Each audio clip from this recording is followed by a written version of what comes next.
32 teams will battle it out to become the kings of Africa. Earlier this week on Monday, we saw the draw for 2 interclub competitions on the continent in Johannesburg, South Africa. Before we get straight into that, let me give you the trivia question for today. And the trivia question is, which African country holds the record for the most senior men FIFA World Cup appearances? All you have to do is keep watching the continent's #1 magazine show to get the answer to that question. But I have a surprise for you today. We've got a special guest from our sister show, Mzanz Fundiz. Lekoko is joining us today. Hello, Oga. How are you doing? Ade, thank you for finally putting me in. I've been on the bench for a long time, so I just get to make my appearance today. Yeah, let me get your opinion straight away. Yeah. What did you think about that draw we saw earlier this week?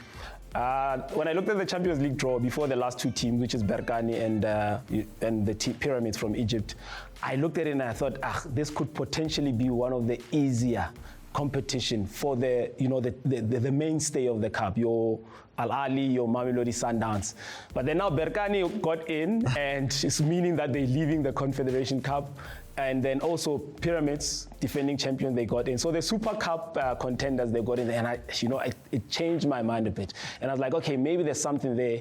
But I think if you look at it holistically, there went really tough teams in the Group C and D pots. So the pot 3, that is, rather, and pot 4.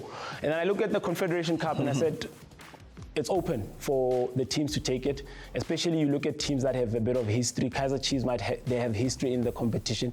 Yes, they've won it before it merged and became, the Confederation Cup and what was called the Lekoko Cup. We'll get deeper into the Confederation Cup conversation, but I wanted to know your thoughts about Mamelodi Sundowns. The return of Rhulani Mokwena is going to be amazing to see. Now, what do you think is going to happen when Rhulani returns to Mamelodi Sundowns? The Cardoso tactical warfare is going to be something else. Tactical warfare, I'm not so sure about that. Tactically, it might be one-sided, but let's look at it. Cardoso has this pragmatic approach in football, and you look at how Sundowns plays. You understand what's happening in the middle of the ground. That you can see, 70% of it done. But there's a problem up front, and there's a problem at the back. That's where you find the loopholes are. Rhulani Mokwena for Mamelodi Sundowns. So they lost their best player. They lost their best player, definitely, Lucas Ribeiro. I mean, that's an ongoing case. A lot of people still know about that, but he was the best player for Mamelodi Sundowns. And he's a player that Cardoso relied on heavily, and that's going to work against them. On the other side, you look at Rhulani Mokwena and you look at the MCL just when he got there. There were a lot of problems when he got there. The fans were not allowed because they were being ruly. So at the beginning of the stage, when he was playing a derby, he couldn't play with a full set of fans. He had to play the match away. And also his players, lots of injuries. He lost a lot of players. Players went to, they had to go to Chen. Remember, there was the beginning of Chen. Yes. So he lost, I think, about 4 players that went to Chen.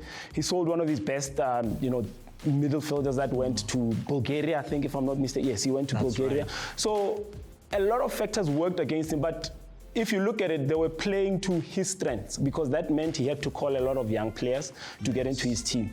And if there's one coach that really knows how to get the best out of young players, it's Rhulani. And he loves to experiment. I mean, a lot of people are joking and making fun of his training method that side. We've done the same thing this side, but yeah. Yes, we heard the last time he made the players wear goggles during training. He's still making them wear goggles. There's science to that whole madness. And that's one thing I really appreciate about Coach Rhulani. So yeah.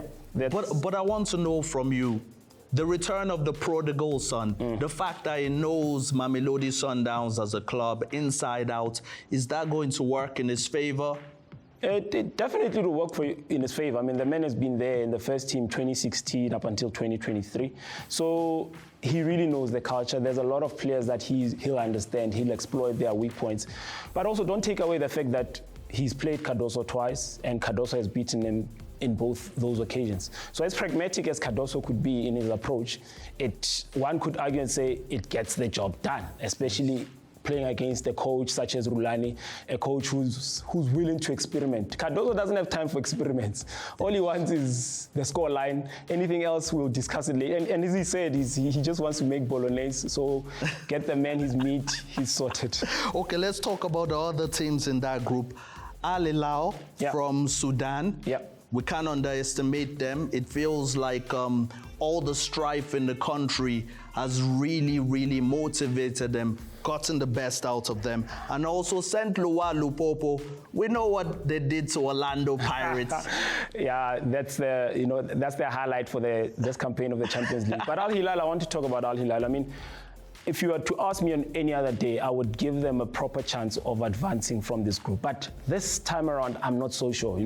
You look at the fact that, remember, they were coached by Ibenge. He's gone, he's gone to Azam. And not only that, he's even taken the play. I mean, the goalkeeper, Fofana, the Ivorian goalkeeper, has gone all the way to the other side. So that works against them. But not only that, remember, CAF rules and stadiums have to meet the criteria of the CAF competition.